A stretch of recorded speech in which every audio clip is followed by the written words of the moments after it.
who had many, many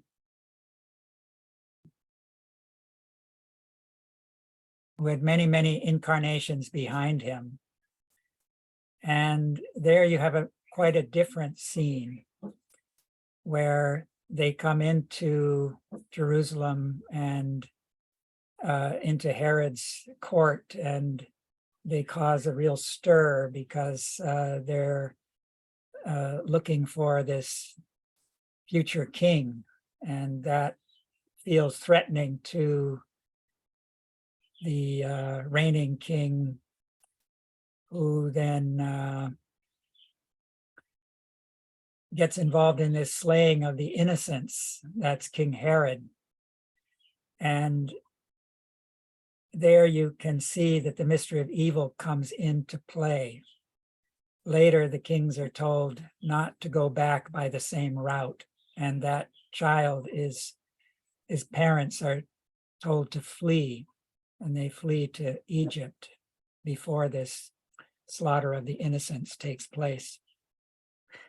So let me bring some slides. I think we're in a time where this dimension that you see with the kings, where there's the shadow of Herod involved, is related to the time we live in many ways.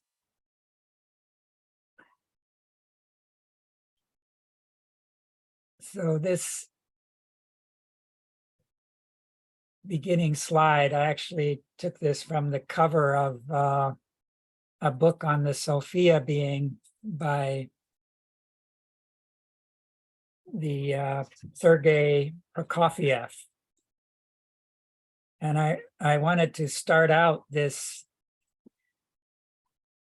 by reading something from his book called The 12 Holy Nights and the Spiritual Hierarchies that relates to our theme. He's then speaking about the Christ impulse. He works firstly from the sphere of the sun as the 13th in the circle of 12, as the spirit who fills the universe with his light, as the divine spirit of our solar system, as the representative of the spirit of the cosmos, of the whole universe. And then at the baptism in the Jordan, he descends from the sun to the earth in order that the earth may be filled with a new power, that the foundation be laid whereby the earth may become a sun. With this indication of the future transformation of the earth into a new sun,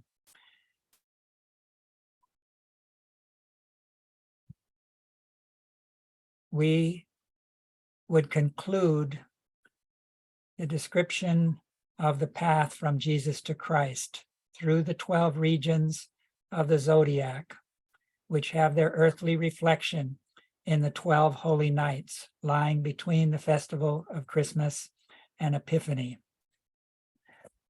So that it's now the being who is the 13th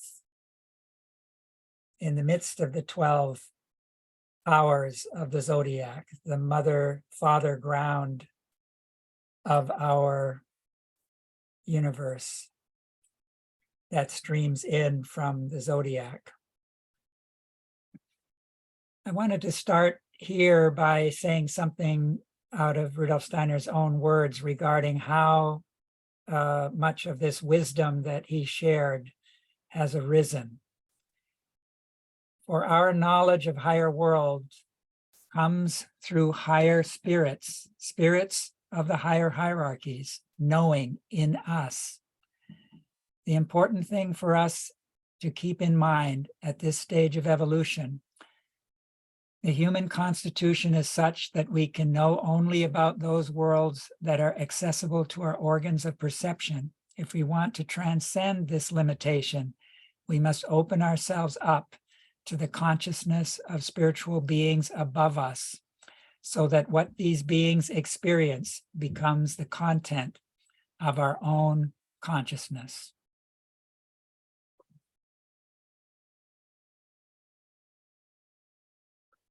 This requires a preparation where we can't just be working with our head and brain-bound thinking, that we need to develop heart thinking, as Steiner called it.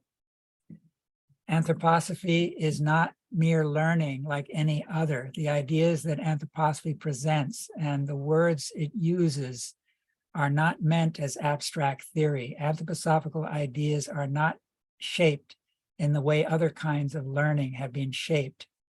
Ideas from the past several centuries, words are not used the same as they are elsewhere. Anthroposophical ideas are vessels fashioned by love, and we are summoned by the spiritual world to partake of their content. Anthroposophy must bring the light of true humanness to shine out in thoughts that bear love's imprint. Knowledge is only the form in which we reflect our hearts receiving the light of the world spirit that has come to dwell in our heart, and from our heart illumine human thought. Since anthroposophy cannot really be grasped except by the power of love, it is love engendering when human beings take it in a way true to its own nature.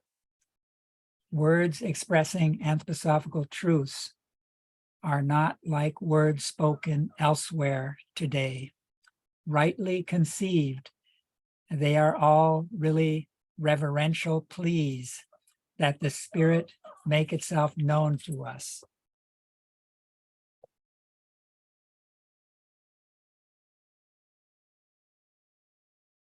This is just re-looking at the Christmas mystery. Without this being really recognized hitherto by science, these 12 holy nights stand there as though established out of the wise hidden depths of the human soul, as if to say, experience the Christ festival in all its profundity, but then plunge during the 12 holy nights into the holiest mysteries of the cosmos.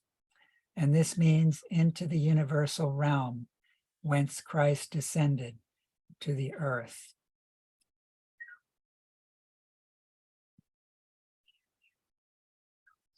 In earlier ages, this was a time to behold what was called the sun at midnight. Behold the sun at the midnight hour, build with stones in the lifeless ground, thus in decay in the night of death. Find the creation's new beginning, young morning strength, glory in the heights, the eternal word of God's, shelter in the depths, the powers of peace, in darkness dwelling, create a sun, in matter weaving, know the joy of spirit. My own sort of intuition is that these structures that one finds in many places in Europe that harken back to an earlier age, the megalithic culture, that in preparation to be able to behold this midnight sun, which is seen through the earth, one needed to learn to experience the light that shone through matter. So one would meditate under this large rock and allow the rock formation to filter out the physical sunlight and allow the spiritual sunlight to shine through. And that this was then a work that was done to behold the sun at midnight when the time came for these holy nights. This is a calendar of sorts for the holy nights I've put together, and it kind of shows how the Holy Nights, which now we've encompassed during these last 12 days, and we're in the midst of the 13th night or day. And that we're really preparing the coming year, that there's a relationship between Christmas and January the 26th and February 27th, March. And this goes from midnight to midnight in the way that these days and nights are counted.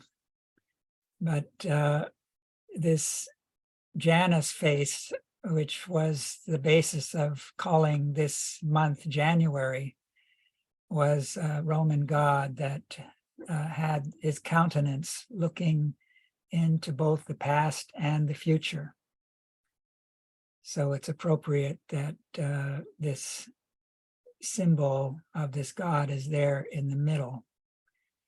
And as I mentioned earlier, the shepherds look back to the primal period of paradise before the fall, and this Nathan child embodies that. Whereas the kings look into the future, so that we have then Three Kings Day is also celebrated together with Epiphany, which is the time when the Christ enters. And this has to do, these holy nights, with the difference between a lunar year of 354 point something days and the solar year, 365 and a quarter. So in a leap year, every 4 years, you get an extra day.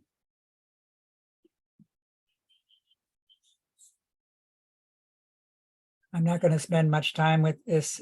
It's the two lineages and showing how they're very different. And of course, the Hebrews, the Jews, kept very close track of the hereditary line, especially that of David. His lineage was prophetically connected to the awaited Messiah. So you have the Nathan, son of David, which is more of the priestly stream, and on the other you have the Solomon, the more the kingly stream. And these are differences in the narrative. In the Luke Gospel, the angel Gabriel comes to Mary, whereas in the Matthew, it comes to Joseph. And the emphasis is on the masculine. The amount of generations is also different. And on the one hand, the parents live in Nazareth and return there, whereas the other family lives in Bethlehem. And they have a house there. The kings are said to enter a house and not a manger, as is the case in the other. I just put that verse from the last part of the foundation stone there underneath. So Rudolf Steiner spoke of this mystery already around 1910, I believe. And from there onward more in the coming years. The Dead Sea Scrolls that were found by a shepherd looking for his goats on the shore of the Dead Sea, where the Qumran Essene community was once located in the time of Christ. And we know that both John the Baptist and Jesus had a close connection to that order, which was one of the three main branches of Judaism, where you had the Sadducees, the Pharisees, and of course the scribes, but also the Essenes. And the Essenes were more withdrawn from the public life. They had a very strict, disciplined community. And they had a sacred meal that also involved bread and wine. So it goes back to Melchizedek rather than the animal sacrifices that were customary in much of the other ritual in the Jewish tradition. There are several books that deal with this that one can work with. But let me go on. They anticipated that there would be two messiahs to appear, one priestly, one kingly of the royal line, and that the priestly would play a more significant role. And they also spoke of the prophet that would be the forerunner. So that verifies some of what Rudolf Steiner shared many decades before this discovery.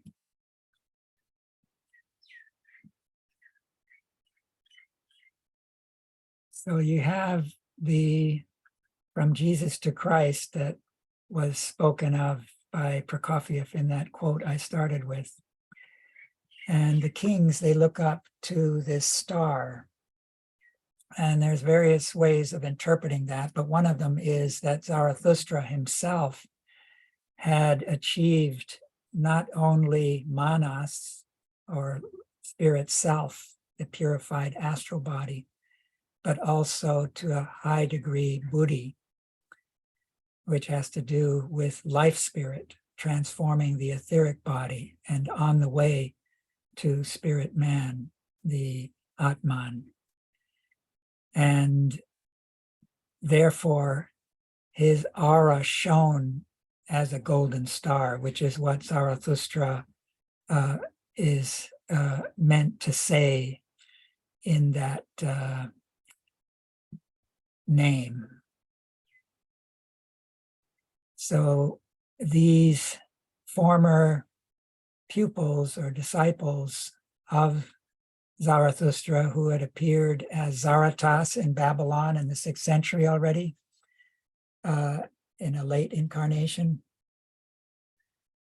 that these were former pupils of his, and they were waiting for him to reappear. So they were not just following some outer celestial star, but actually beheld this spiritual star that was then hovering over a certain place when it was about to be born. And some of this shining is also due to the fact that there was a communion with the Christ being that Zarathustra already underwent in the early period that he helped to inaugurate the Persian epoch, where he referred to the Christ as Ahura Mazdao. So here's a sort of a time frame and a series of constellations as described in a book by Ormond Edwards, When Was Anno Domini? And there's different interpretations of this by various groups. There was a triple conjunction of Saturn and Jupiter in Pisces in that time, which is a very powerful heavenly event that the three kings would have been aware of. And some claim that that was when this child was actually born, but I would more readily embrace what Ormond Edward is saying here, that it was not that great a difference in age between the two children. So he says, Jupiter entered the royal sign of Leo September 18, 3 BC. About November 29th, the planet came to rest and then began its retrograde motion. After looping Regulus, the king star of Leo, Jupiter re-entered Leo on May 16th, 2 BC. During the 7 months that followed, Jupiter moved forward through the sign of Leo and into Virgo. It entered the sign of Virgo on October 17th, 2 BC, coming to rest between December 24th, 2 BC, and January 3rd, 1 BC. It says the Matthew nativity, January 6th, 1 BC. And a lot of this hinges on research based on when Herod died. So Edwards is saying Herod died in his 35th year between the lunar eclipse of January 10th, 1 BC, and the following Passover, April 10th. This is showing these rhythms that played a role. So the scene in the temple was Jupiter return, and the baptism took place at the Saturn return, which has approximately a 30-year rhythm. And the sun has an 11-year cycle that adds up to 33 years. So you have sort of the heavens mirroring this pattern that took place in this biography and important turning points. This is just meant to draw together some of this into an overview of showing how there's an east-west element here.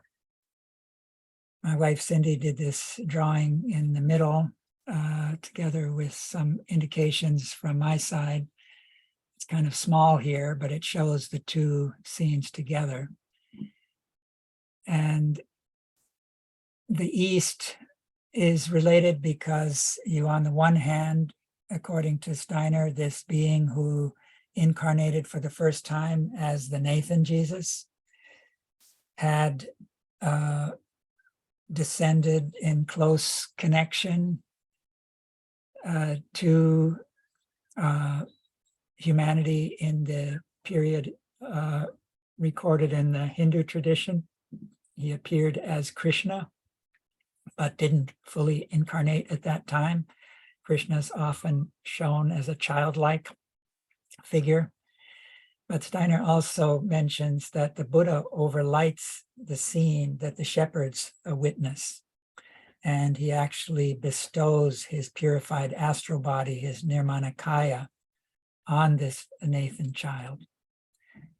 Whereas Zarathustra, on the other side, he helped to launch the agricultural impulse, which has a lot to do with the relationship to the sun and the earth, and dealing with Ahriman, the Lord of Death, who was juxtaposed to Ahura Mazda, the great aura of the sun.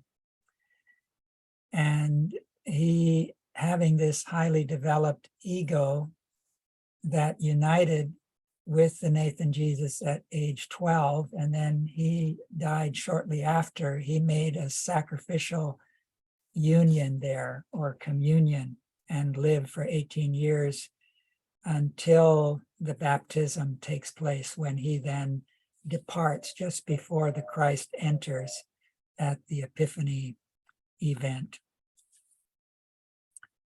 So that this ego development is really something that is more at home in the West. In fact, the consciousness soul age, Rudolf Steiner mentions that the English people, the British people, have a special gift for the first phase of this consciousness soul, where the ego really fully begins to come in. And that, of course, has also its dark side, because that requires us to descend deep into the body, right into the bones, where the death forces and the life forces of the blood forming in the marrow of the bones are in close proximity. So Zarathustra, later he becomes the Master Jesus and plays an important role as one of two initiates who lead a Western esotericism. He can be described as a kind of twin of this other individuality who we'll be dealing with first, Lazarus, in just a moment. So there's a lecture that Steiner gave. The date isn't exactly known. It's thought to have been in Karlsruhe in 1911, somewhere between 21st and 23rd of January. And he starts out with the following words. In the Matthew Gospel, we are told how the three magi came out of the eastern lands, bringing their incense, gold, and myrrh to the newborn Jesus child, the reborn Zarathustra. They pay homage to their reincarnated master, who in previous incarnations had worked in the three preceding cultural epochs. They, in a way, the keepers of the old treasures of wisdom out of old Indian, old Persian, and Egypto-Chaldean epochs. And in laying these in symbolic form of incense, gold, and myrrh at the feet of the Jesus child, they point, as it were, to the fact that seeds of the cultures that had flourished in those periods could only be saved for humanity through being penetrated by the Christ power, which one day would fill this child's soul. They themselves will not experience the resurrection of the wisdom treasures of their cultural epochs. Quote from the Bible, they departed by another way into their own land. Steiner went on to indicate that the fruits of the three previous post-Atlantean epochs will be resurrected by the Christ impulse, by reawakening three individualities who are then representative of these three epochs. Thereby, the third epoch will be metamorphosed into the fifth, which we're in right now. The second into the sixth, the future Aquarian and Philadelphia age. And the first, the ancient Indian, into the seventh. And he then provides insights into who these representatives are. And to the left here, I have a painting that Rudolf Steiner made. So you can already see the three kings and very faintly the mother with the child, but you have the rose cross down below on the left. Zarathustra reincarnated as Zaratas, who lived in Babylon in the 6th century BC. This was during the period when the Hebrews had been taken captive to Babylon. The prophet Daniel, Pythagoras, and King Cyrus have been identified by various anthroposophical researchers as pupils of Zaratas, who later incarnated as the three kings. So there's articles by Hans Zenger on Zaratas. Von Bemmelen wrote a book, Zarathustra, and then Marina Wollheim wrote a book that's available in German. Also, von Bemmelen's is only available in German. So this Steiner, in various places, when he spoke of the book of Revelation, spoke of how the 7 letters that are referred to at the beginning of that book are related to the 7 ages of the post-Atlantean epoch. And I've then added to this the indications that Steiner gave in the lecture I just quoted from earlier, where the representative of the Egypto-Chaldean Babylonian period was this youth of 9 who was raised from the dead by Jesus Christ, as expressed in the Luke Gospel. I believe it's the 7th chapter. And he then had incarnated in the Egyptian period as the individuality who, according to legend, was called the youth of Sais, who lifted the veil of Isis before he was ready and was struck dead.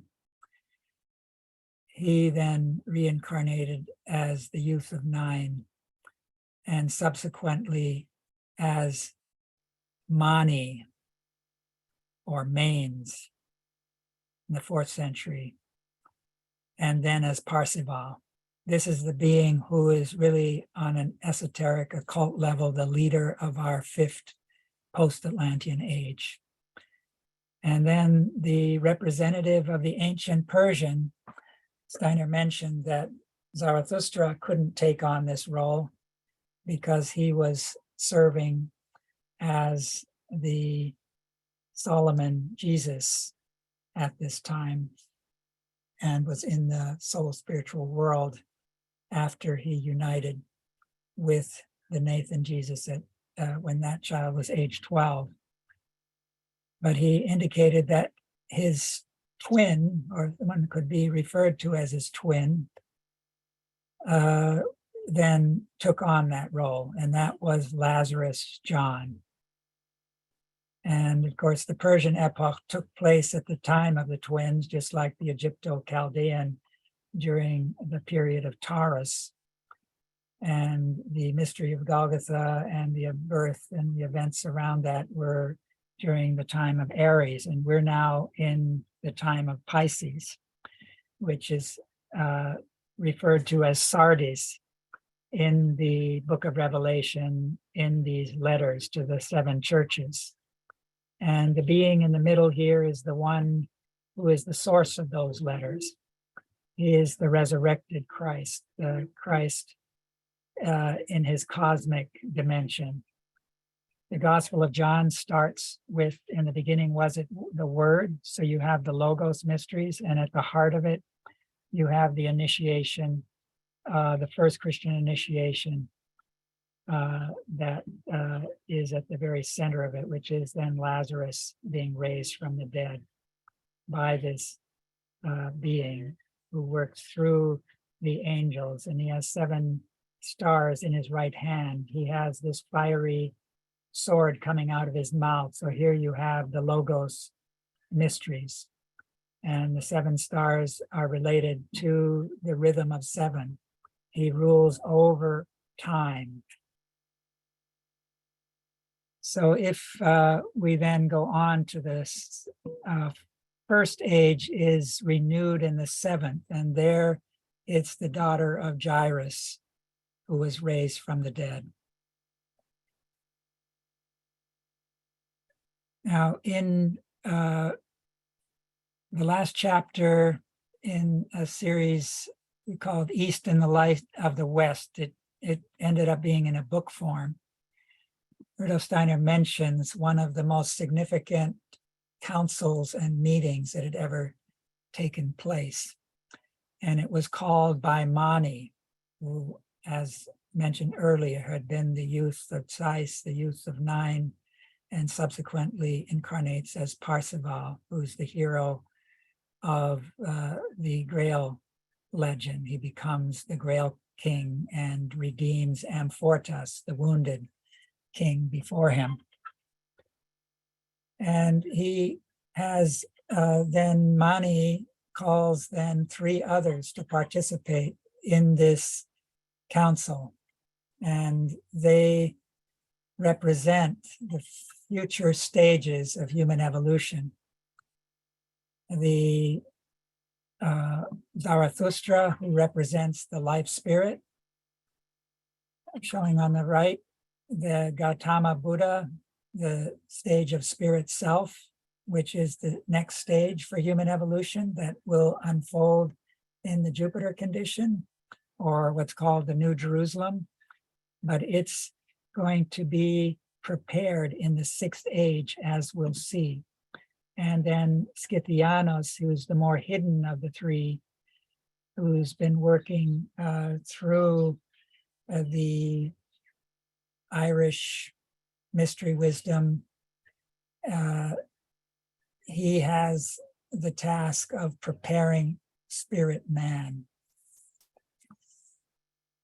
And we have seen that Zarathustra is a very lofty being in terms of his development, but Mani is above him in that regard. In fact, one can glean from Rudolf Steiner's writing that Mani, Parsival, is being prepared to become the 13th in the Mother Lodge, the so-called White Lodge of humanity, which is made up of 12 initiates, but there's a 13th, the Manu. The present Manu is a demigod. He didn't begin his incarnations at the same time as the rest of humanity. He brought with him prior development.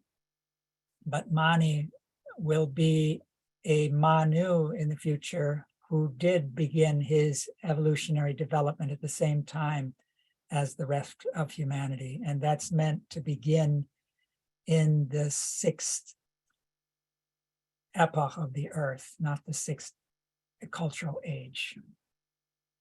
And between us and that time is the war of all against all. We know that Mani has a special relationship with the mystery of evil and its transformation. So here at this curve at the bottom, we have these incarnations, the youth of Sais, the youth of 9, Mani between 216 and 276 approximately, and then as Parsival. But we know that the higher stages of Rosicrucian initiation were stages that were bestowed by Mani and deal with this mystery of evil that he has a special relationship to. And both of these currents have flowed into anthroposophy. So this is taken from the 6th letter. It's good to read the 5th one as well, because that applies more to our age. And this is the interpretation Steiner gave in his earlier readings and interpretation of the Book of Revelation, as opposed to the very last one he gave to the Christian community priests and Vorstand members just before he ceased his lecture activity. And to the angel of the church of Philadelphia write, these things saith he that is holy, he that is true, he that hath the key of David, he that openeth and no man shutteth, and shutteth and no man openeth. I know thy works. Behold, I have set before thee an open door, and no man can shut it.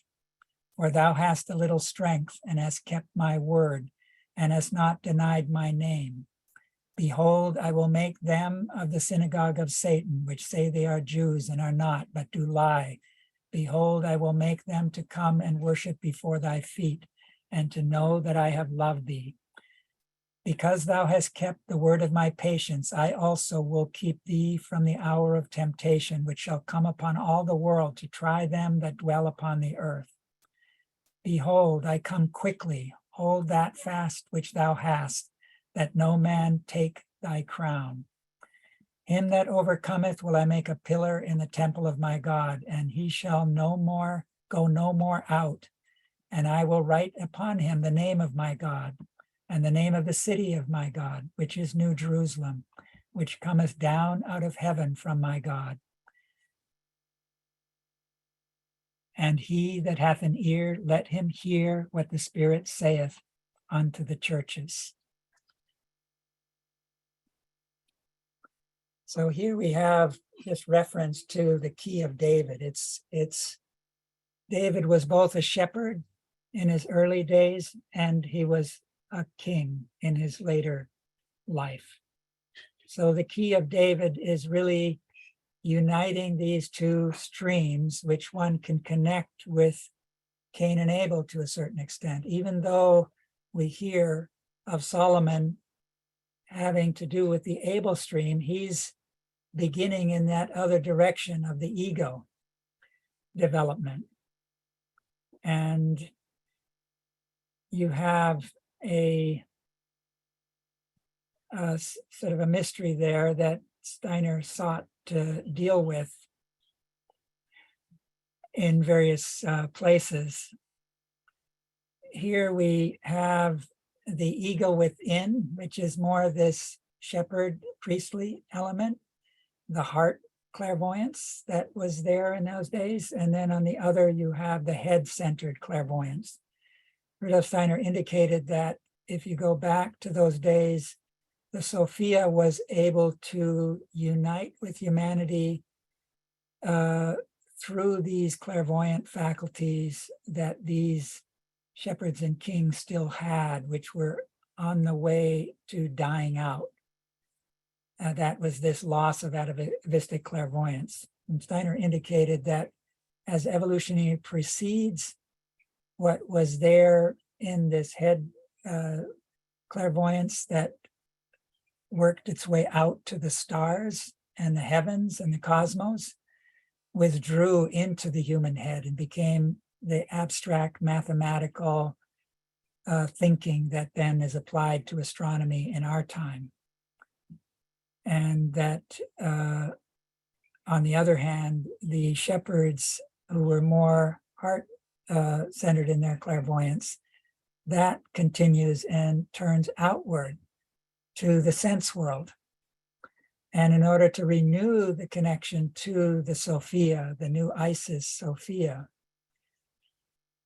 that abstract thinking that had withdrawn into the head, the mathematical thinking that we're projecting onto the universe, has to be transformed into imaginative cognition.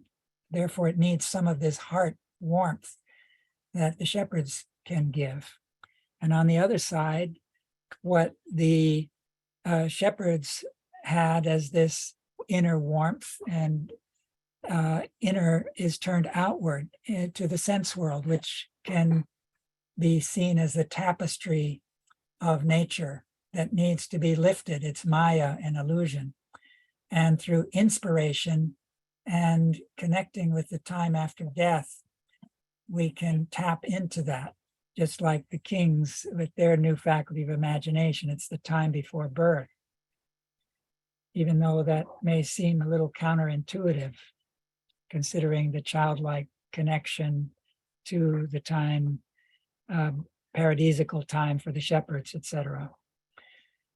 So this is really a task that we have before us, and Goethe really helped to launch this shepherd impulse to lift the veil and cross that boundary of nature to what's hidden behind it, to begin with the etheric forces. That led him to his plant studies, his archetypal plant, his theory of metamorphosis, etc., his living thinking, imaginative thinking that was imbued in one of his last works, the fairy tale, also the second part of Faust. There was inspiration there and imagination. So these two have to cross-fertilize. Now, in our time, humanity is crossing the threshold. Steiner spoke of this in the Search for the New Isis, the Divine Sophia lectures. He says, read in the book Knowledge of Higher Worlds, and you will find it said that a man, when he desires to attain higher knowledge, must understand what is there called the meeting with the guardian of the threshold. It is said that this meeting with the guardian of the threshold means that willing, feeling, and thinking separate in a certain way, that a trinity must arise out of the chaotic unity in man. The understanding that must come to the pupil of spiritual science through the knowledge of what the guardian of the threshold is must come to the whole of modern mankind in regard to the course of civilization. In inner experience, though not in outer consciousness, humanity is passing through the region that can also be called a region of the guardian of the threshold. It is so indeed, my dear friends. Modern humanity is passing over a threshold at which stands a guardian full of meaning and grave. And this grave guardian speaks, cling not to what has come as a transplant from olden times. Look into your hearts, into your souls, that you may be capable of creating new forms. You can only create these new forms when you have faith that the powers of knowledge and of will for this spiritual creation can come out of the spiritual world. What is an event of great intensity for the individual who enters the world of higher knowledge, proceeds unconsciously in present-day mankind as a whole. And those who have linked themselves together as the anthroposophical community must realize that it is one of the most needed of all things in our days to bring men to understand this passing through the region, which is a threshold. He goes on to say that the threefold social order has arisen because we need that in order to harmonize these three aspects of humanity that are involved, that divide and separate, and that become chaotic without the help of the threefold social order. So here again, I'm taking an image out of the 7 seals that the Rosicrucians worked with to show this crossing of the threshold. And the Cain and Abel can be connected with the red and the blue pillars, as can the oxygenated blood and the carbon-laden blood that has to do with the out-breath and the mystery of the word. Those include death forces that are in that out-breath, whereas the life forces come in through the oxygenated blood. But we have to pass through the middle between these pillars in this threshold event, because there's a dragon with 7 heads that arises out of the ocean on the left, and another 2-horned beast that's more the satanic or the Ahrimanic that arises out of the dry land. So we need to cross through the middle. And Steiner speaks of the importance of bringing these 2 streams, the shepherds and the kings, in his last, the verse of the Foundation Stone meditation, which will be ever more important in this coming year to live into, because it's the anniversary of the Christmas Foundation meeting where this was first given. And we may recall that the Sophian age is in the 6th epoch. We heard the 6th letter speak of a door will be open that no one can shut, and the key of David, where you have the shepherd and king unity that he anticipated prophetically. He had his stronghold on Mount Zion, the sun hill. And that's also where the Coenaculum was, where the Last Supper took place. But he had the Ark of the Covenant in his castle, in his stronghold, and the priests were there with him as co-ruling, whereas Solomon established his castle or his stronghold in another place where he separated it from the temple where the priests were active. So this is a sort of blanket that my wife Cindy made while our oldest son was on the way to getting ready to be born. She made something for each of our children.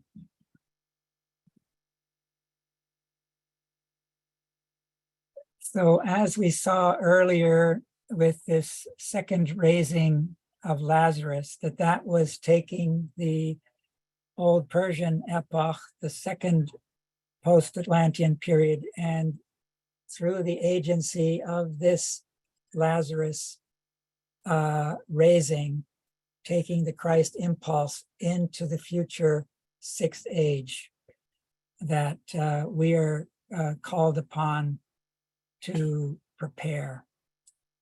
And something similar took place in the raising of Lazarus to the union of opposites that we see in the Nathan and Solomon Jesus child. John the Baptist, both of his parents were of the priestly stream, and Lazarus had lived as Cain in the figure of Hiram Abiff in a previous incarnation as the master builder of Solomon's temple. So these two came into communion through the raising of Lazarus and created a middle stream that was really a secret stream within anthroposophy that Steiner only really revealed in a fragmentary way through his last address on the 28th of September 1923. And from then on, he didn't lecture any longer. And so you have this fragment was filled out somewhat through conversations that Steiner had with his physicians.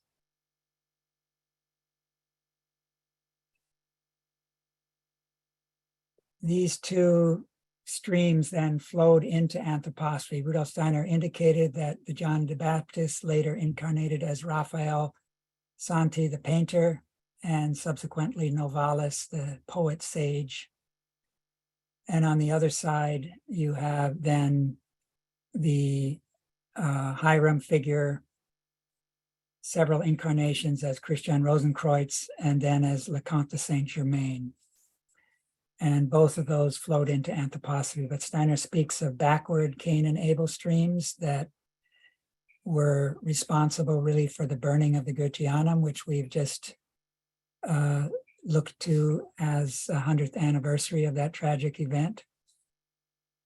So the mystery of evil comes into play there.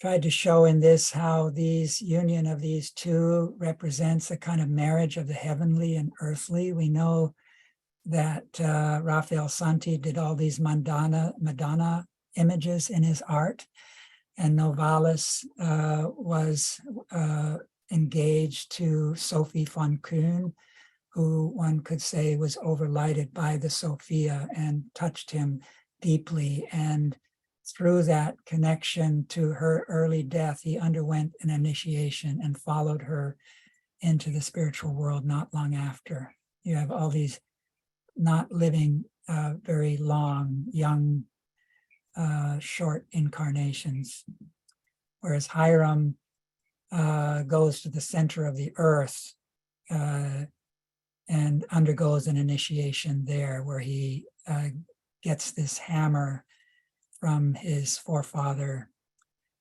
Tubal-Cain, and the prophecy of his future offspring. So this is based on a drawing Rudolf Steiner gave that shows that the summer way has more to do with this Abel stream, and the winter way, the Cain stream. And that, of course, John is said to be born the Baptist in midsummer, and you have then on the 27th of December, Lazarus John's, that's also the St. John's Day. So just wanted to bring that forward.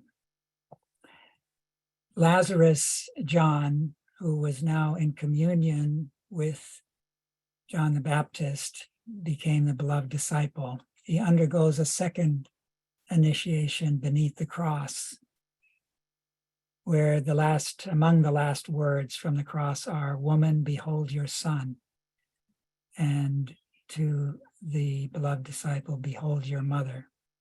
And from that hour, the disciple took her into his home. So this means more than just his home outwardly, but he took this Sophian being into himself. You have the beginning of a new community that's not based on blood, that is really preparing the Sophian age, the sixth age that we're meant to prepare.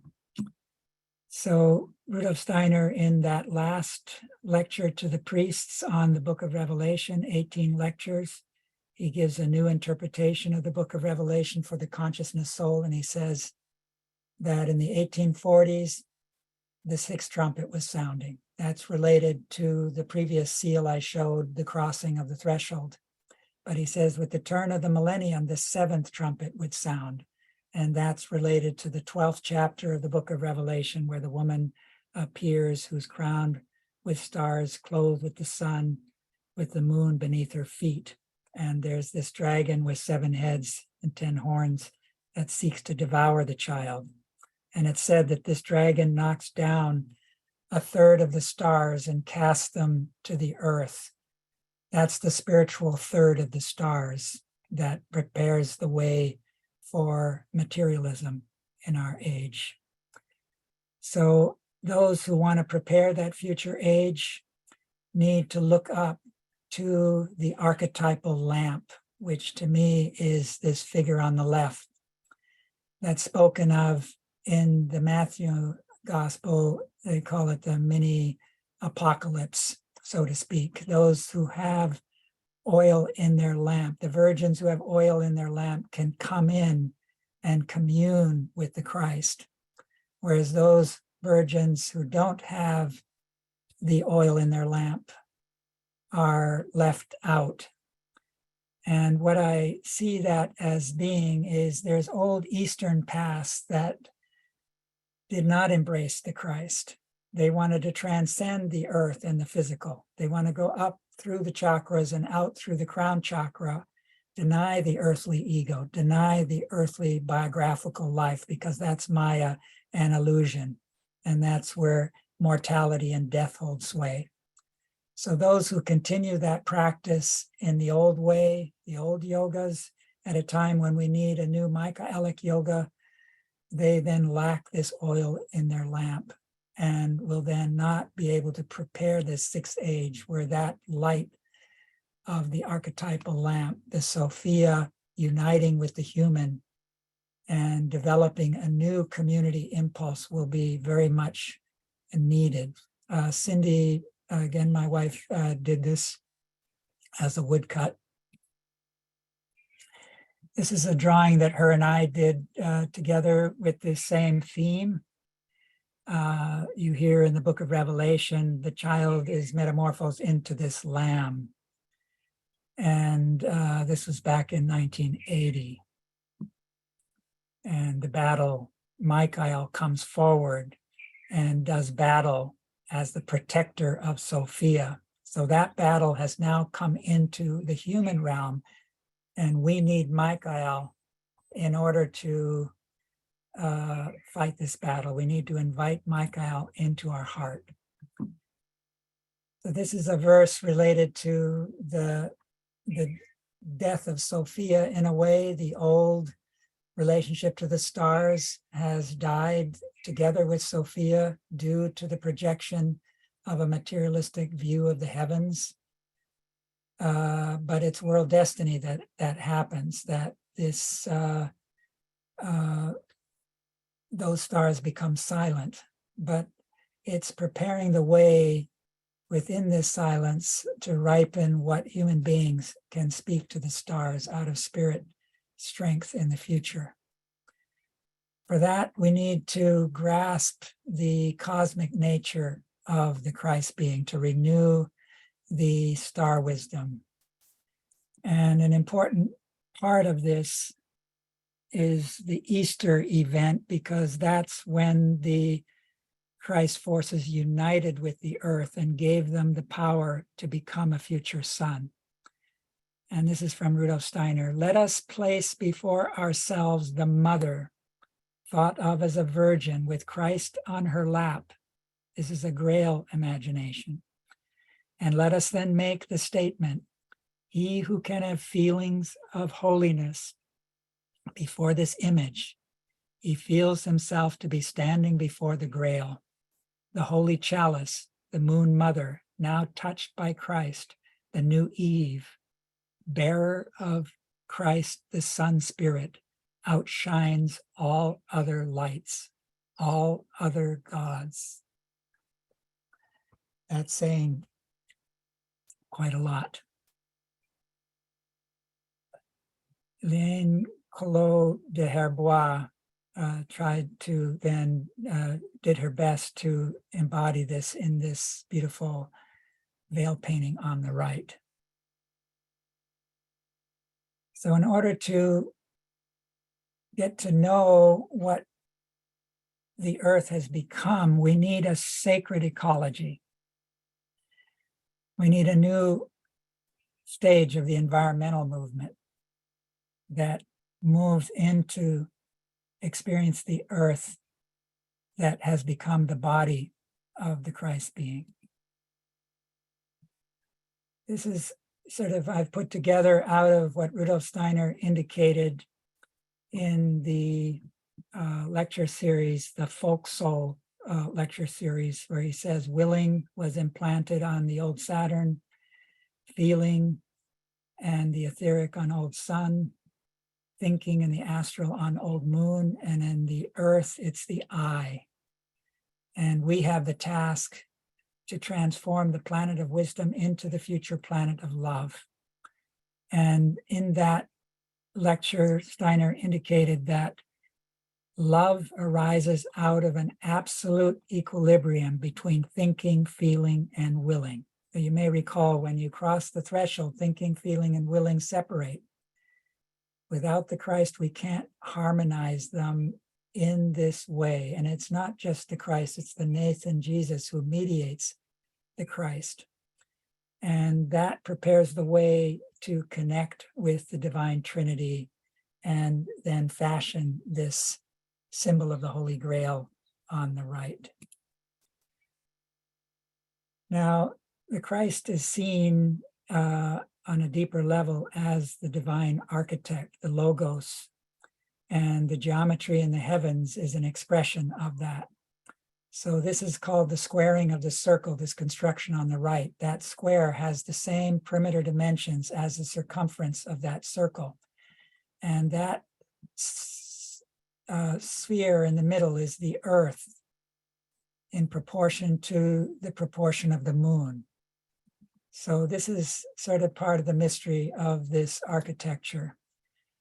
The moon is the pearl of great price. The kingdom of heaven is like unto a merchant seeking godly pearls, who when he had found one pearl of great price, went and sold all that he had and bought it. So the Easter moon is the pearl of great price. But the Easter moon moves with the vernal equinox, 1 degree every 72 years. 2,160 years, it moves through 1/12. So far, we've only had Piscean Easters and Aries Easters. And in the future, we'll have Aquarian Easters. Steiner indicated that the Christ, through the mystery of Golgotha, became the spirit of the earth, and that for what is one day-night rhythm for us is a yearly rhythm for this planetary spirit. So there's a correspondence between the two that I wanted to express there. Through the mystery of Golgotha, the earth has become sacred and time is led over to eternity by crossing the threshold into what the festivals represent with the breathing of the earth. And these 4 archangels guard those thresholds to the new sun mysteries that were united with the earth through the Christ being. So Gabriel is the guardian of our winter gate, Uriel the summer, Michael and Raphael the fall and spring. And it's also applies to the day-night rhythm. Here, these proportions are laid out. I don't have time to get into this. I want to continue moving a little faster here, but these are related to these moon gates. We developed the idea of a special mandala garden at Kahumana many years ago, and Cindy and I developed this seal on the right to express those trumpets sounding in the middle, and those 4 gates have mysteries connected with them. And this is related to the Manichaean cross with 12 pearls. Each gate to the New Jerusalem is said to be fashioned from a single pearl. The pearl is born through suffering. You see that suffering in this woman holding this body of the Christ, the leaven for the earth that will transform it lovingly into her arms. She embodies wisdom. He embodies love.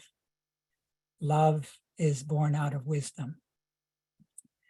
So here I'm showing that there is a progression. The Aries age at the bottom left, you then had Easter in Aries. In our time, Easter occurs in Pisces. In the future, about 3,500, the Aquarian age will come into play, and you'll have this third cross. If you superimpose those three crosses onto each other, you'll notice that they're still related to the cardinal directions, and that all 12 gates will take 26,920 years, 12 of these cycles. We're less than 2. So we can participate in that during our coming incarnations. This is a property at Kahumana where I lived for about 20 years, and I continue to have a connection to it. This area on the right side is where a place is dedicated to a mandala garden. The seed that was planted as a foundation stone was seen as a teardrop from the angels who inspired our circle at that time. We called it the Accordance, who gathered in this little building, 7-sided. This teardrop was fashioned out of copper, as 7 facets at the bottom, 7 in the middle, 7 at the top, and placed within it, written on copper, is the letter to Philadelphia. We also put tin in there. Tin is the metal related to Jupiter. Steiner and anthroposophy referred to the next stage, the Jupiter condition.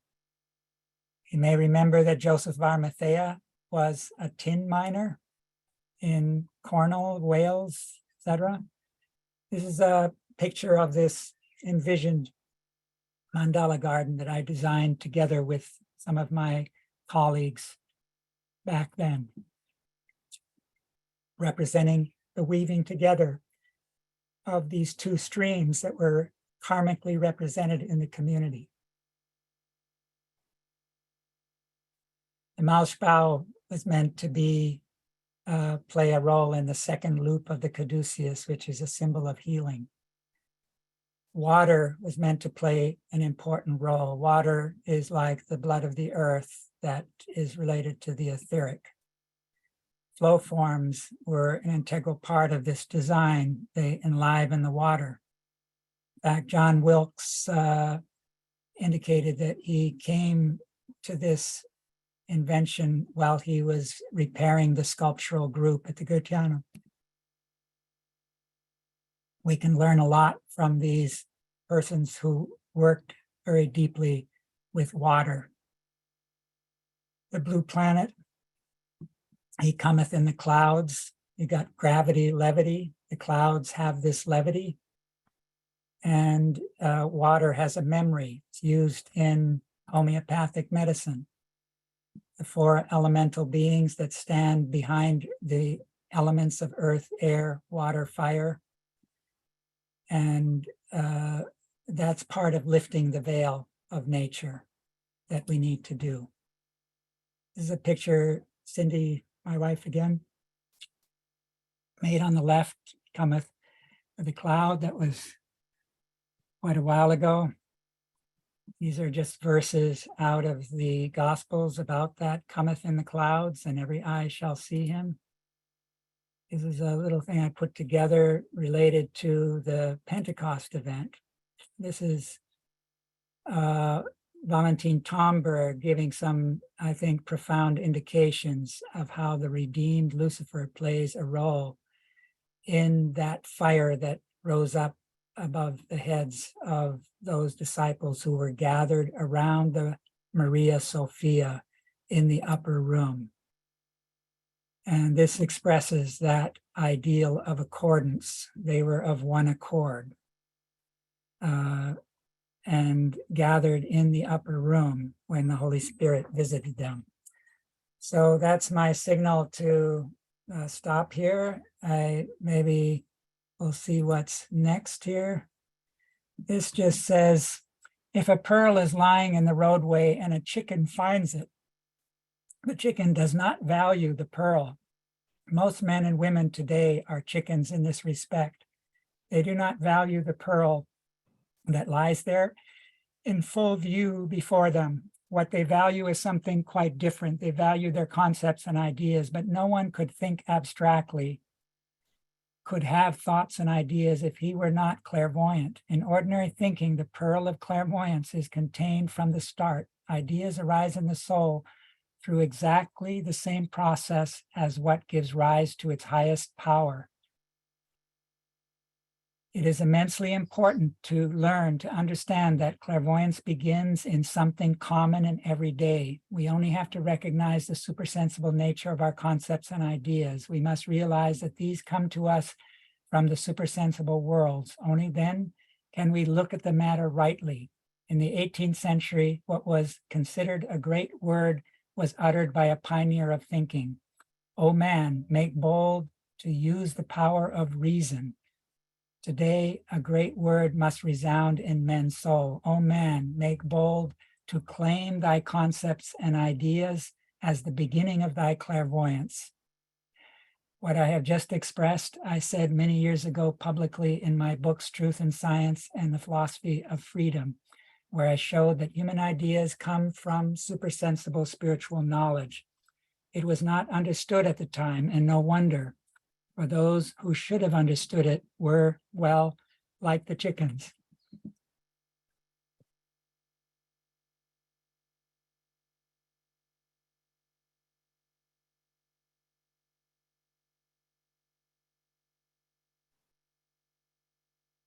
Dear Florian, thank you so much for your intense presentation. Dear friends, why don't we take about 3-4 minutes break to stretch our limbs? And please come back with your questions. Thank you.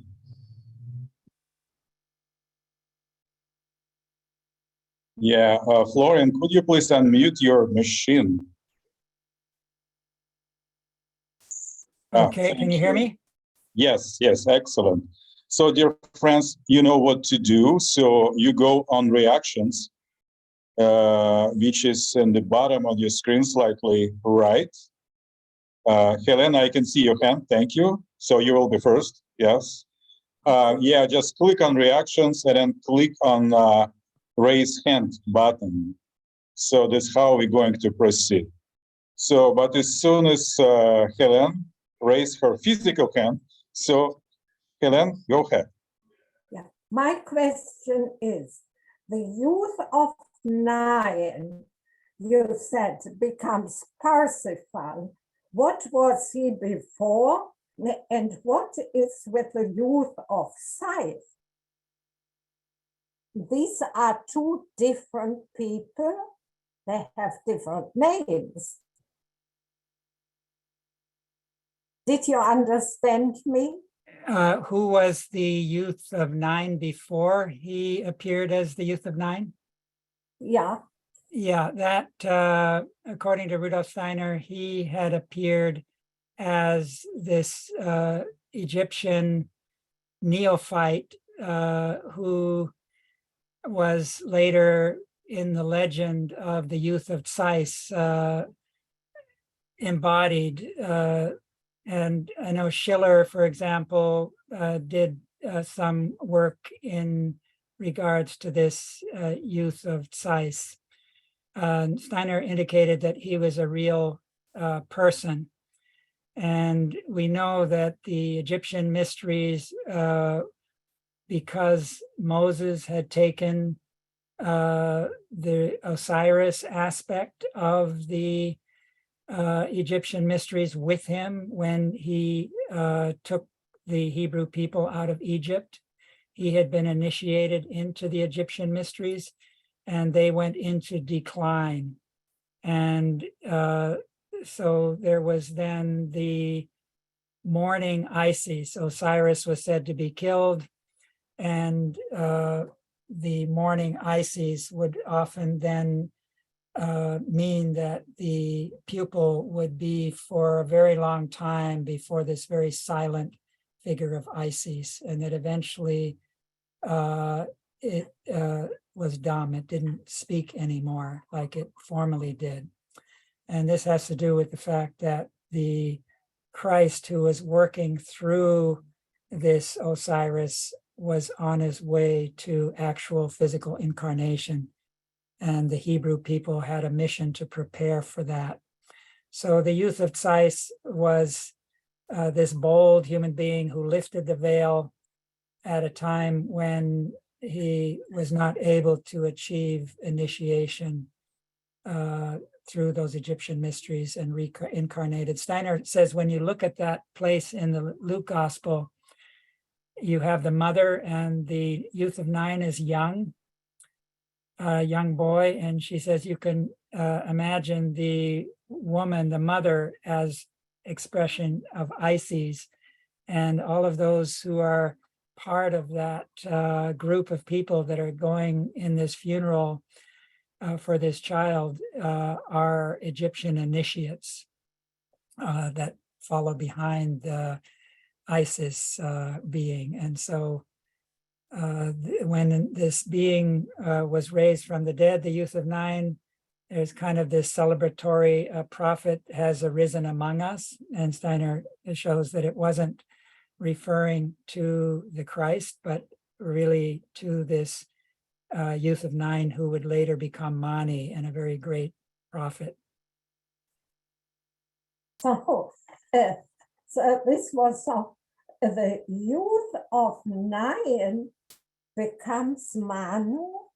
Yes. And then later Parsival. Oh. I mean Mani, right? Yeah, not the Manu, but Mani or Manes, as he's called.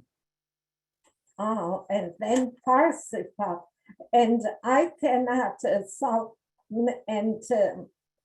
and the youth of Scythe is connected with the Egyptian. Right. And what he lifted the veil at a time it was not appropriate to do it, correct? Well, he maybe was, the picture is as though he was impatient and lifted the veil before he was ready. Is the way that's like a betrayal of the mysteries, so to speak. But I think it also says something about that those mysteries. I know the sarcophagus in the Giza pyramid, for example, was used for initiation rites. And Steiner indicated that there were a period in that time where, because the ether and astral were now binding much stronger to the physical, that the priests who were undergoing, working to initiate the individual would sometime have difficulty loosening that etheric. And when they did, sometimes the neophyte would die and not survive because of that change in the connection between the etheric and the physical. Oh, thank you. Thank you. And so after he was impatient, what you said, and lifted the veil from the Egyptian, then he was, how were his incarnations then? Youth of Nain, followed by the Youth of Nine, Mani, and then Parsival. Oh, okay. Okay. Thank you. Thank You're you. welcome. Thank you very much. Dear friends, more questions to Florian?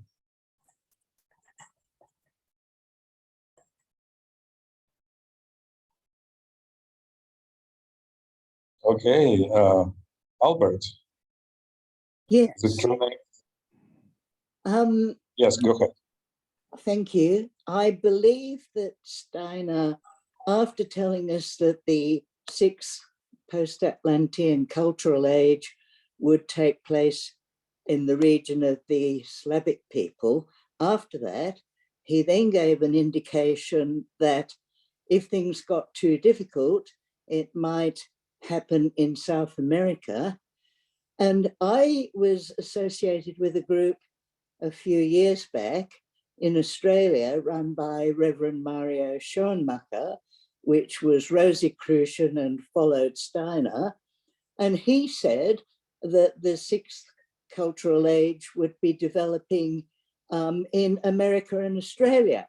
Now, it seems to me that there's three fairly incompatible predictions there. And I was wondering if Florian could throw any further light on this.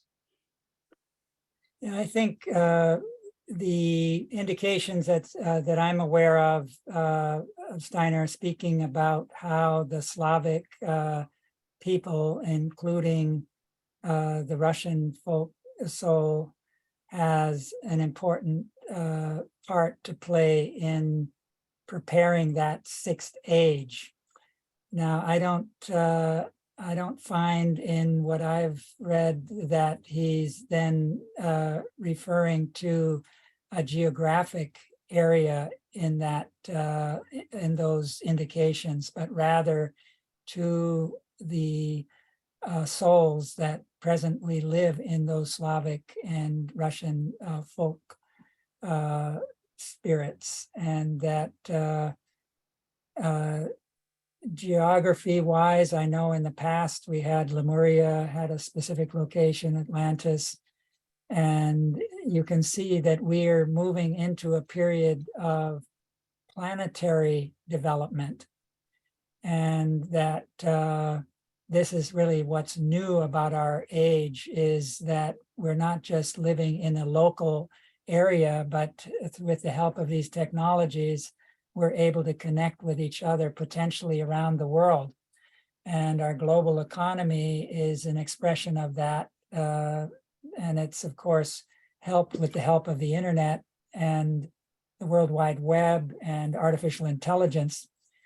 But I think we need to juxtapose the preparation for the New Jerusalem, which was referenced in that letter, that I will write a new name on their foreheads, the name of the city of my God, the New Jerusalem, and they shall go no more out. That means the sixth age is a preparation for the New Jerusalem. They kind of go hand in hand, and the aura of the earth that the Christ has imbued with his spiritual forces encompasses the entire earth and is really accessible potentially to every human being, no matter where they are geographically. The as I see it, the other city that is called Great Babylon the Great, which is ensouled by the woman who rides on the seven-headed beast that rises out of the collective ocean of unconsciousness, or the astral ocean, that represents the whole earth becoming one city through all of these sub-nature connections that make it possible to have a world economy. That was foreseen as the Great Babylon.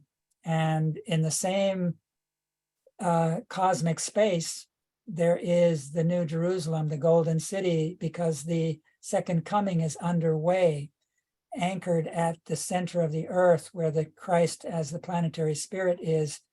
The earth is beginning to shine with the golden light of the future New Jerusalem that we need to help co-create. Now, because there are people in this geographic region who are especially called,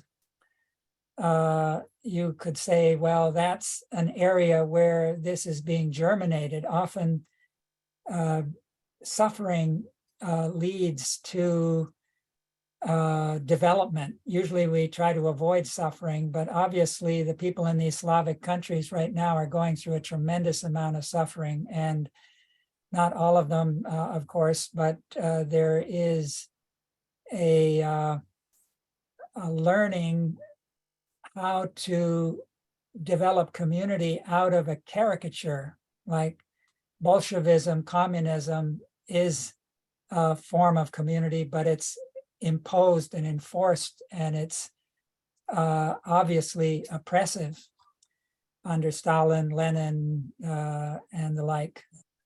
So authoritarian community isn't what we're looking for. But I think Steiner spoke of oases of new community that would arise often in relation to the land, to the earth, because living into the rhythm of the seasons comes easier when you're working with plants, when you're in touch with the cycle of nature, the breathing between sun and earth. And that's what he indicated, that the best way to connect with Christ in the second coming is through living into the rhythms of the year. You can do that with the soul calendar, but celebrating the festivals is another important way. So I can't personally answer that question of geographic location. I think it's more widespread. It's not just physically located. And Steiner indicated that Ahriman would incarnate in the West. America is thought to be the place. So there's definitely strong forces that would work against that impulse in America. Thank you very much. You're welcome.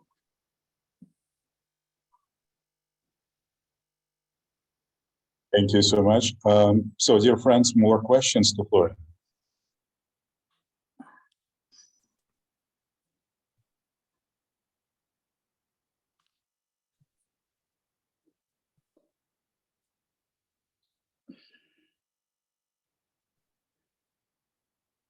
Don't be shy.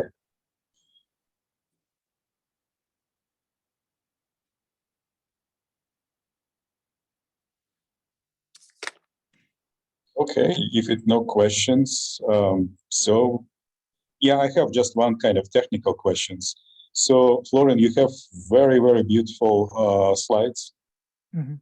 I'm wondering if you can provide us with your slides in PDF form, Sure. so we can post it on our website.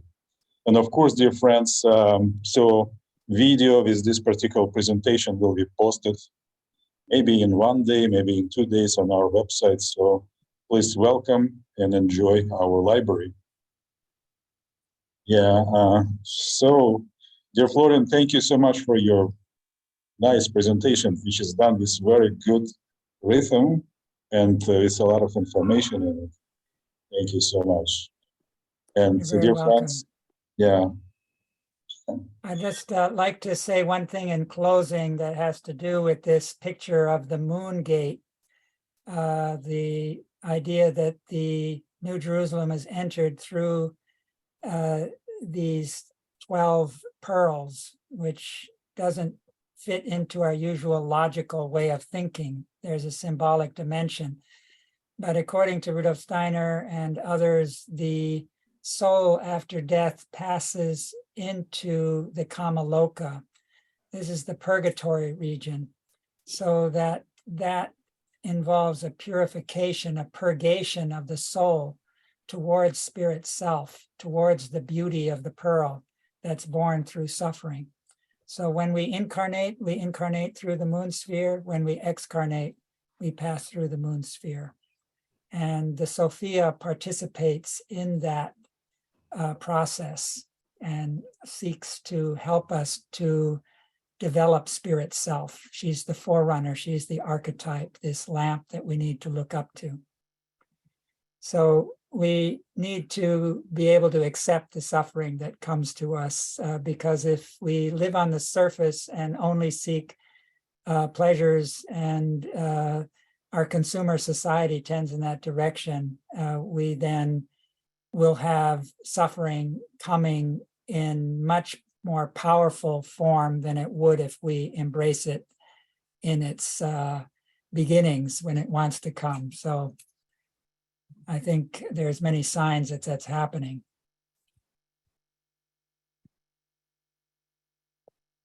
I had a question if there's time.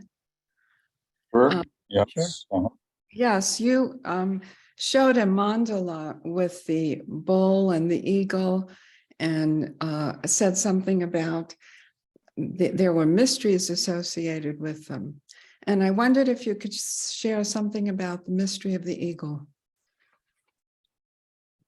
Yeah, this is related to, for example, in the 12th chapter, where this woman standing on the moon, crowned with the stars and clothed with the sun, is there. It's really the center of the book of Revelation. And that it says that the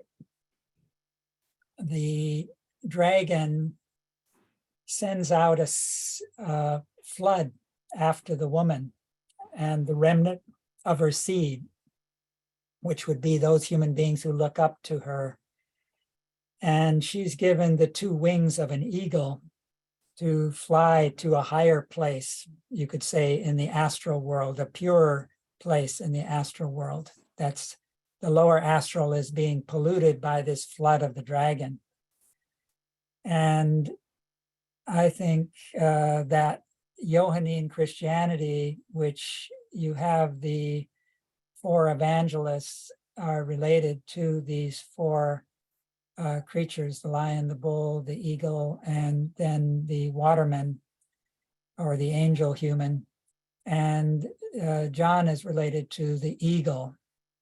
The eagle was thought to be able to fly the highest of other birds in its symbology. It may not be accurate these days when we can measure things better, but symbolically that was the case. There's some stories that some other bird got hidden in the feathers of the eagle, and the eagle flew to its highest point, and then that other bird launched itself higher than the eagle. But anyways, the eagle is said to be able to look at the sun without flinching. And this has to do also with looking at the Christ Son, who radiance is like the sun. So that the eagle, I think in the American Indian lore, for example, they made their chief's crown feathers out of eagle's feathers. And they felt that just like a crown was open above, originally the crown on a king was to be open to the spiritual world above, and the golden crown, the silver, the gemstones represented, spiritual qualities. So the Indians, for them, the eagle was this being who was a very lofty animal group soul that they looked up to and had on their totems. And they were then using those feathers to be open to the spiritual world above. I lived for many years in northern British Columbia, which has one of the largest population of bald-headed eagles in the world.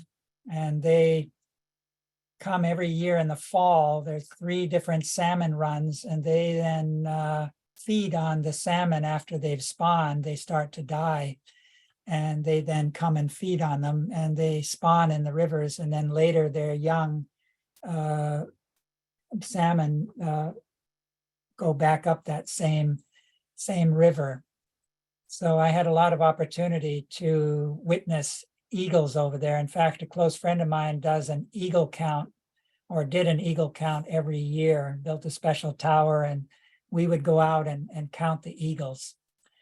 So anyways, I don't want to go on and on, but I have a ring, for example, that I got many years ago, and it's the Austrians use it too in their coat of arms. Often it has an eagle that looks in two directions, east and west. And so it has this past and future aspect as well.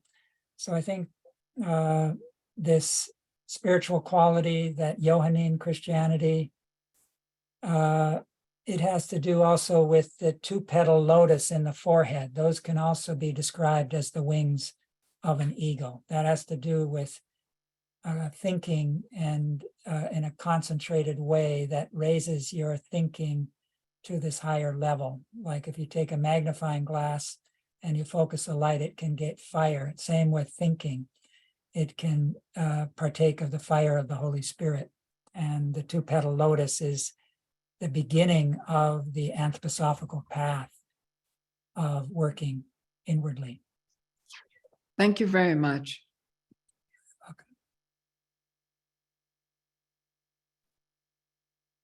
Okay, dear friends, last chance to ask more questions.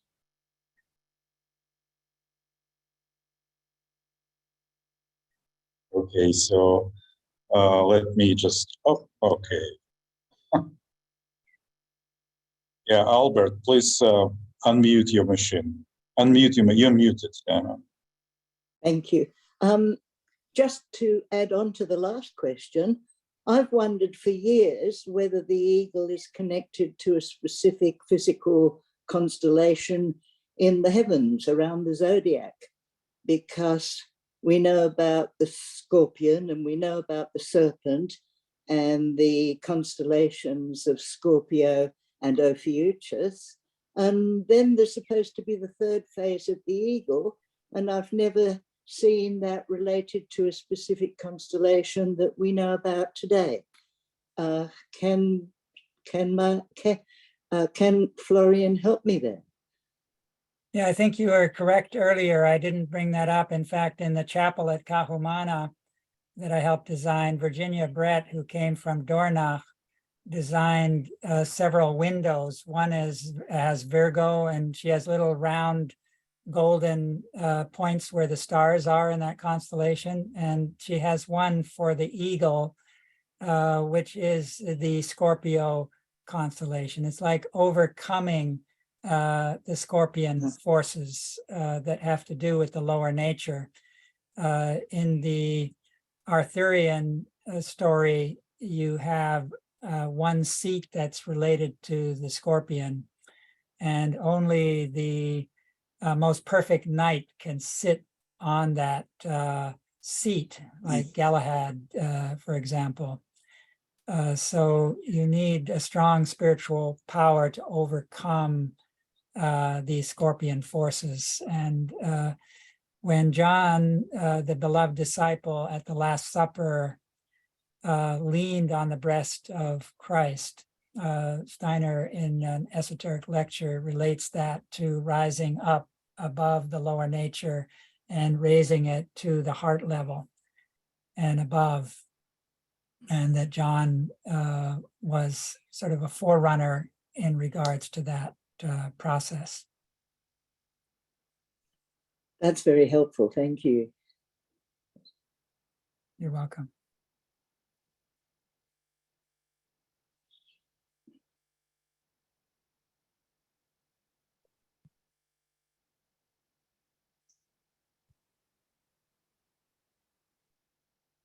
Hey, Sherilyn? Sherilyn? Am I right? Yes, go ahead. Yeah, just unmute your machine, please.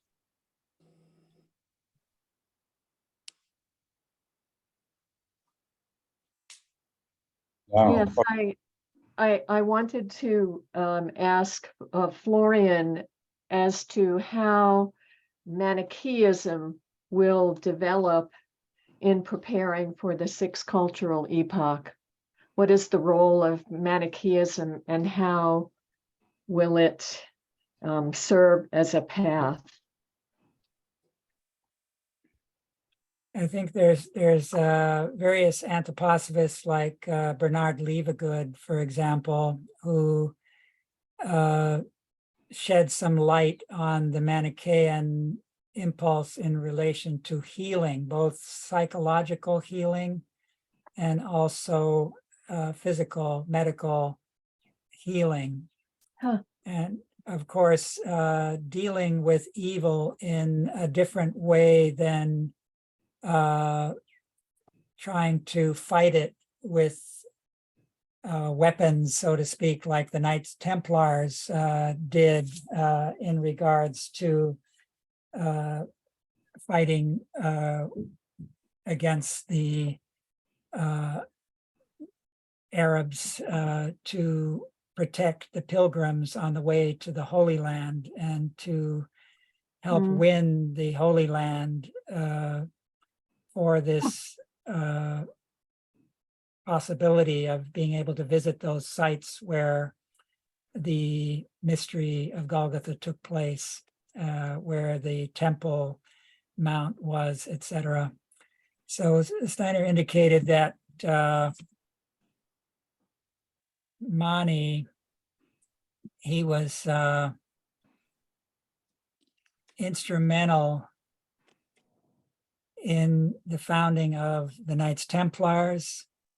The Grail Mysteries, of course, as Parzival, played a significant role in the Rosicrucian mysteries, as we saw from that meeting, that council, where he, together with these others, really prepared Rosicrucianism, and are the masters that together overlight Rosicrucianism.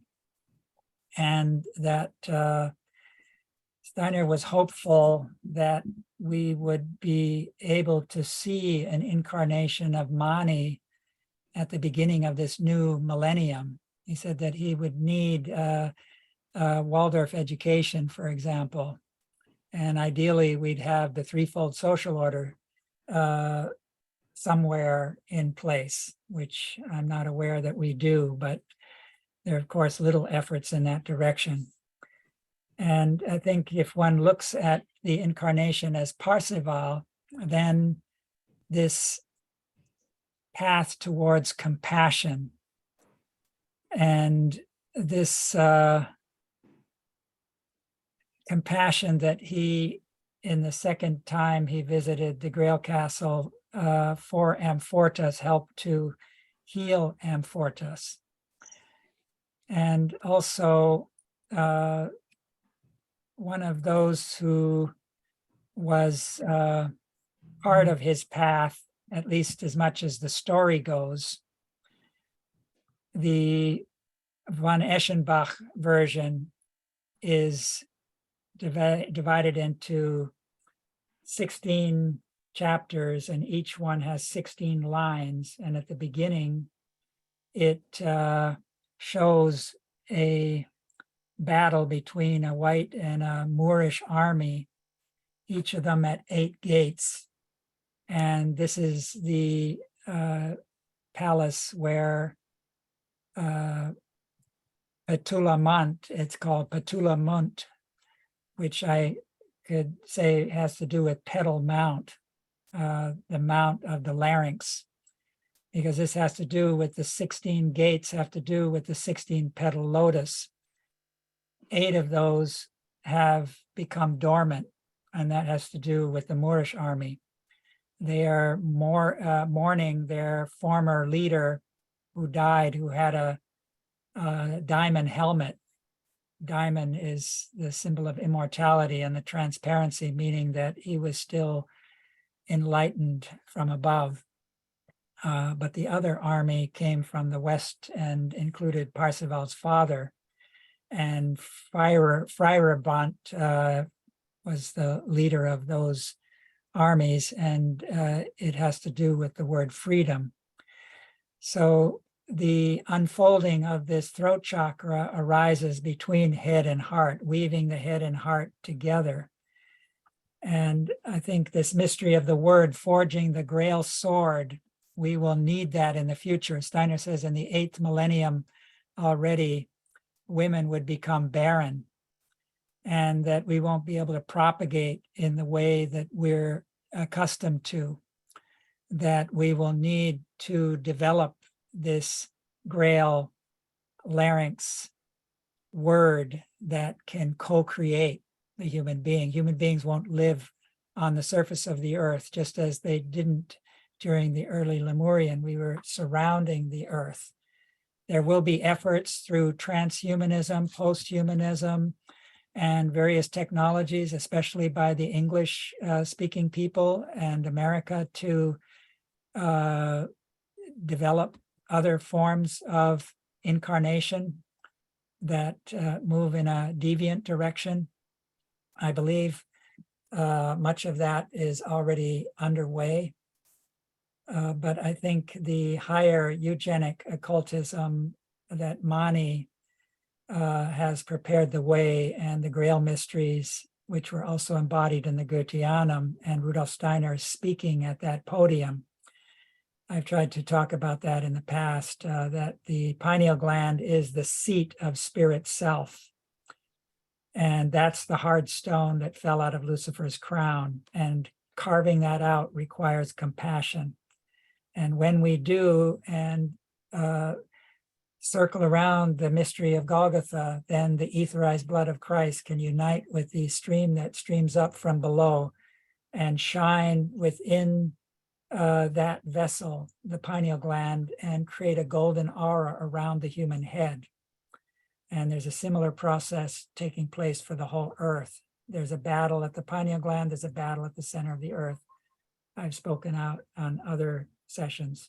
But anyways, the Mani is leading the way to meet the challenge of the forces of evil, which grow ever stronger as we enter the second half of life and the incarnation of Ahriman comes into play, for example.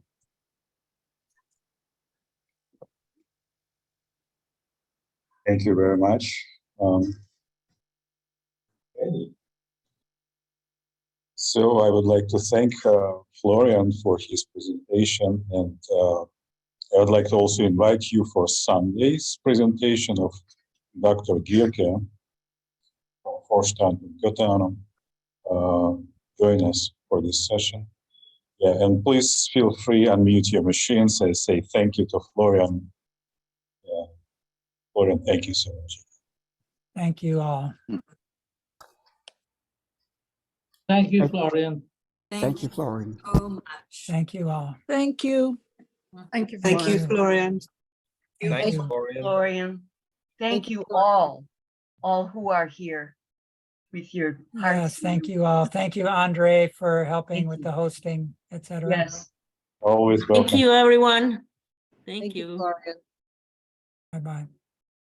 Goodbye, everybody. Yay, Goodbye. Happy New Year. Happy New Year, Florian. Happy New Year to you all. Thank Going to you. be a challenging one. Gotcha. Gearing up. Thank you.